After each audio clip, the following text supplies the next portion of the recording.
Today on Missing Number, Team Fortress 2's lost Forsaken map that held eerie secrets, the Great Falador Massacre in Runescape, and the strangest glitches in games. Missing Number starts now. Team Fortress 2 has had many custom maps over the years, and some of them have been lost to time. One of them was a map entitled VSH Castle Night. It was created around 2011 by a player named Steva. The map was a night version of an existing map called VSH Castle, and despite its name, it wasn't really a castle, but an amalgamation of an industrial facility and prison. Castle Night was pretty obscure, and ran on Steva's server called STSV. Over time, the map evolved as more things like horror elements were added. As such, the map was slightly remodeled and had a creepy atmosphere with liminal space quality.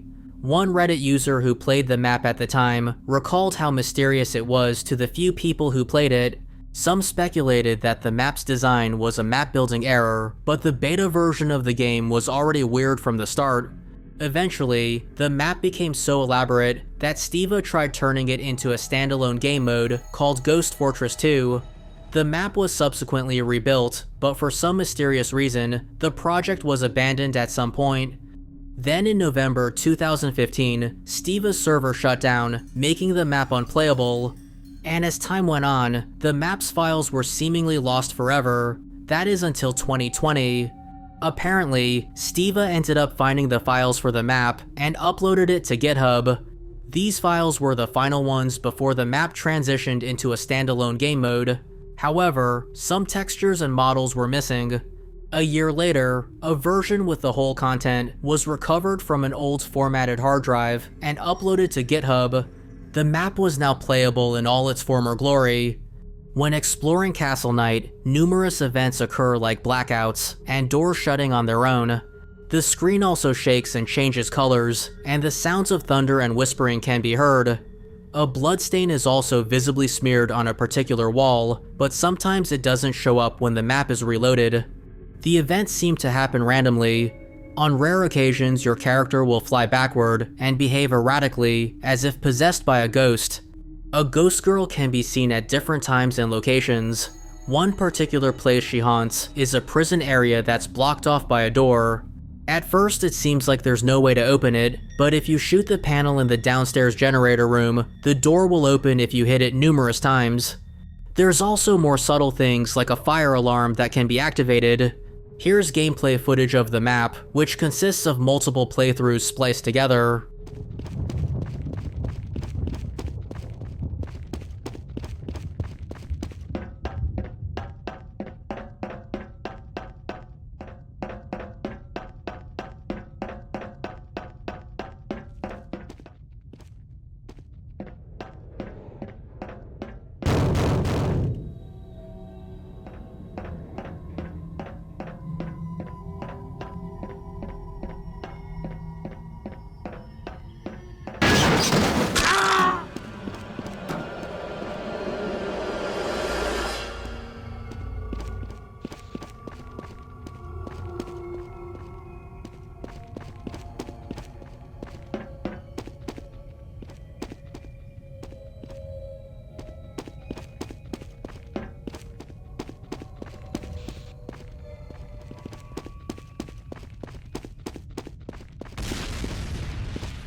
Five, 4, 3, 2.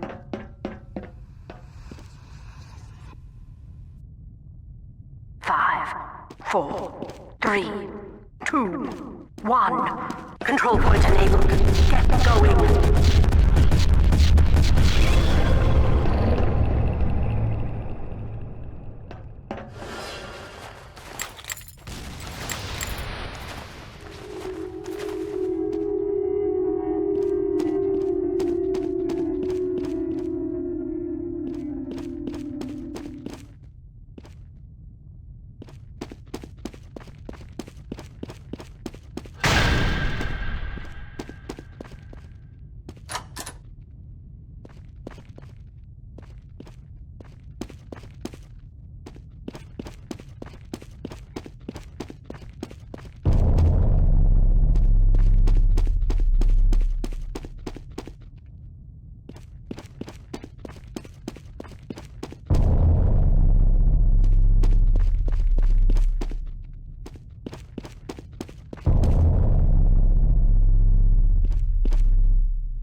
It's easy to miss the ghost girl in the corner, and it's possible that this is the first time she's been captured on camera. On the GitHub page, Steva explained that the ghost girl is a character named Emily from Nightmare House 2, which was a 2010 horror source mod for Half-Life 2. So why was she added to the map? Steva said that he was a big fan of Nightmare House 2 and loved how the mod did horror. Presumably, the other horror elements are from the mod as well. If you like this video so far, be sure to subscribe, like, and click the bell icon for notifications. If you have any gaming myths, mysteries, oddities, or Easter eggs, be sure to let me know. You can also check out my other YouTube channel and watch me live on Twitch. The links are in the video description. Now back to the show. June 6, 2006 is one of the most shocking, gruesome days in RuneScape history. It all started with a house party. A player named Kirstu was the first to reach level 99 construction, which was a brand new skill that let players build houses. Kirstu ended up building the biggest mansion that included a low-stakes player versus player fighting pit and dungeon. The player then threw a house party that drew approximately 800 people. However, there were so many people that the game lagged, and so Kirstu kicked a bunch of guests out. One of those guests was a player named Duriel321, who took part in the player versus player dungeon. When he was kicked out, however, Duriel discovered a glitch that allowed him to attack other players in non-PvP areas. That meant victims wouldn't be able to fight back, and if they died, all of their precious items they were carrying could be stolen. The bug was presumably due to the game thinking that Duriel was still in the PvP dungeon when he wasn't. Bestowed with forbidden power, Duriel took advantage of this once-in-a-lifetime gift and went on a killing spree in the capital city of Falador. Other bug abusers started murdering players as well, and the collective chaos stretched from the town of Remington in the south all the way to Edgeville in the north. Word of the mayhem spread like wildfire, and players from all corners of the world flocked to see what was going down. Soon a horde of people started following Duriel as they egged him on. The server ended up reaching the maximum capacity of 2,000 players. When moderators arrived at the scene, they couldn't actually ban Duriel since he was in combat. At the time, the only way to kick someone from a server was for the offending player to not be in combat for more than 10 seconds. But since so many people were following Duriel, he was able to fight those around him and stay in player versus player mode. So the only thing moderators could do was to desperately tell people in chat to avoid the area and to store their items in a bank. Despite this, however, Duriel was allegedly able to steal things like obsidian armor, 200+ million coins, and an extremely rare and expensive green party hat. The person who owned the hat purportedly said they were thinking about quitting the game since the hat cost them 50 million coins to acquire. Duriel could be seen wearing the hat. At some point, Duriel got disconnected from the server, but was able to log back in. Sensing he was about to get permanently banned, Duriel quickly traded his stolen items with his friend, but when his friend decided to keep all of the loot for himself, Duriel attacked him. All of this was happening at 2 AM when the game's UK developers were off hours and probably asleep. During the night, the game's creator Andrew Gower eventually got word of the incident and spoke to the game's system administrator over the phone. The administrator then called one of the game's developers, Modash, to go to the office and release a hotfix immediately. The administrator drove to Ash's home to pick him up as Ash waited on the side of the street, feeling like a prostitute. When the two got to the office and investigated the issue, they found that there was a PvP variable that was set on the player killers that allowed them to attack others. So Ash unset that variable, which stopped Duriel's rampage. Player versus player combat was also disabled in the entire game. This was a temporary fix, and eventually Duriel was permanently banned along with the other player killers. Meanwhile, Cursed You, who had no idea what happened, was temporarily banned. The Falador Massacre lasted at least an hour. The following day, the game's developer released a permanent fix and found out what caused the glitch. The issue was that Duriel left the house in a way that wasn't handled correctly, and so the PvP variable that was set on him when he was in the PvP dungeon wasn't removed when he left the house. What's more, the game didn't check to see where a player was at the time, it only checked to see if a player had the variable. In the aftermath, victims of the massacre demanded that the devs roll back servers to a previous state so they could keep the items that they lost. However, the devs refused since it would have caused thousands of players who weren't affected by the massacre to lose a lot of progress and any items they might have acquired. On top of that, scammers were pretending that they lost items, and it was pretty much impossible to know who actually lost something that day. Soon after the massacre, someone interviewed Duriel, who was reportedly 16 years old. He revealed that the reason he committed the crime was because it was fun. He thought, quote, "I am God, greatest day of my RS life." Duriel just wanted to kill, but at the same time, he did feel bad about what he did, and would have been happy to return their stuff if I could. To this day, people talk about the massacre as if it was a real-life terrorist attack. It was such a significant event that it's now part of the game's official lore and canon. On the 10th anniversary of the massacre, RuneScape's developer placed a memorial plaque in the game and hosted an event where players could participate in the massacre, this time without losing items. The event featured the ghost of Duriel in addition to a giant version of him that could be attacked. This was controversial since it basically celebrated a bug abuser, but despite this, Duriel is now considered a legend 19 years later.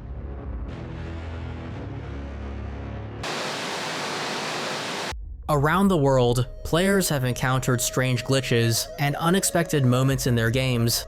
Here's what they found. I'm just taking a sample to see if you've been drinking and driving.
My thanks.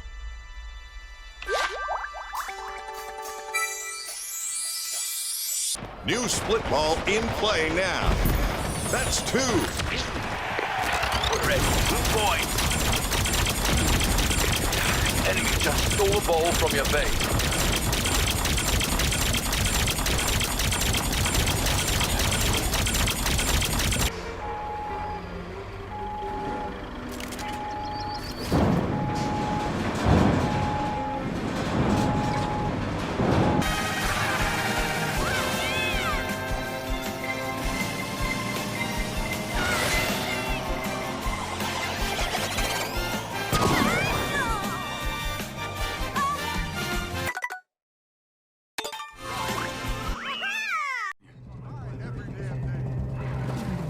Oh my god!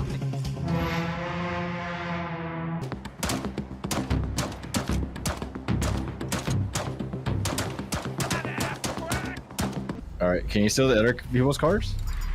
Excuse me, Mark.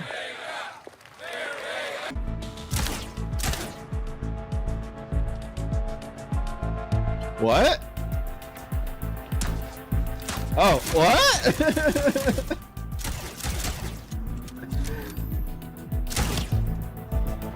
What? Oh my god. Whoa! What just happened? What? What? What? What am I hitting? What is that? What are you hitting? Huh?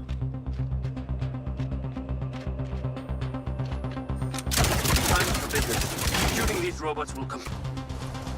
Did you see that? The car just appeared there. Oh, wait, let's go! It's going back down the quarry! Let's go! There's no way that's what happens. Yeah, that's exactly what happens. It is the word. Oh! Oh, it changed color! It changed color too!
Transport offers the finest selection of desert-capable transports, from rugged buggies